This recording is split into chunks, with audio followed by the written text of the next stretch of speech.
తెలివైన తాబేళ్లు. ఒకానొక అడవిలో ఉన్న నదిలో 2 తాబేళ్లు ఉండేవి. అవి రెండూ మంచి స్నేహితులు. ఎప్పుడూ కలిసిమెలిసి నదిలో విహరించేవి చూడు మిత్రమా, దూరంగా కనిపిస్తున్న పువ్వుల దగ్గరకు ముందుగా ఎవరు వెళ్తారో చూద్దామా? అన్నది మొదటి తాబేలు.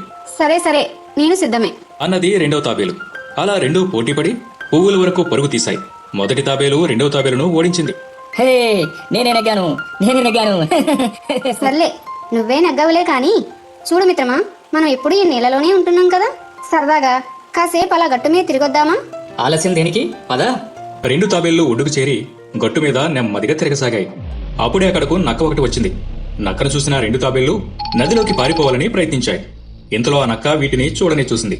అది వేగంగా వచ్చి తాబేళ్లు ఎటూ పారిపోకుండా వాటిపై తన 2 కాళ్లను ఉంచింది.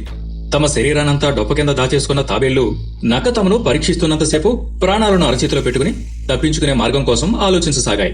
ఇంతలో మొదటి తాబేలుకు ఓ ఉపాయం తట్టింది. తల బయటకు పెట్టి ఇలా అన్నది. అయ్యో నక్కబావా, ఎంత ప్రయత్నించినా మా శరీరంలో చిన్న ముక్క కూడా నీవు తినలేవు. ఎందుకని? అన్నది నక్క అయోమయంగా. మేము గట్టు మీదకి రాగానే గాలి తగిలి గట్టిపడిపోతాం. కేవలం నీటిలో ఉంటేనే మెత్తగా ఉంటాం. కావాలంటే ఒకసారి గట్టిగా కొట్టి చూసుకో. నక్క తన కాలితో 1-2 సార్లు కొట్టి చూసింది. అవునవును, నీవు చెప్పింది నిజమే. చాలా గట్టిగా ఉంది.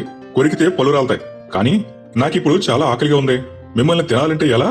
ఏమీ లేదు నక్క బావా, కాసేపు మమ్మల్ని నీటిలో నానబెట్టావనుకో మళ్ళీ మెత్తగా అయిపోతాం. అప్పుడు నీవు హాయిగా తినవచ్చు. వాటి మాటలకు తలాడించింది నక్క.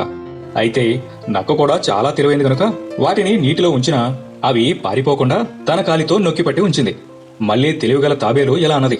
నక్కబావా, నేను నాననైతే నానేను గాని నీవు కాలు పెట్టిన చోట తడవకపోవడం వల్ల పూర్తిగా నానలేదు. అవునవును, మొత్తం నానకుంటే ఎలా మెత్తబడతామో చెప్పు. వాటి మాటలు నమ్మిన నక్క తన ఆకలి తీరడానికి వేరే మార్గం లేక కాలు తీసేసింది. అంతే, ఒక్కసారిగా 2 తాబేళ్లు నీటి అడుగుకు పరుగు తీశాయి. నక్క బారి నుండి తమ ప్రాణాలను కాపాడుకున్నాయి.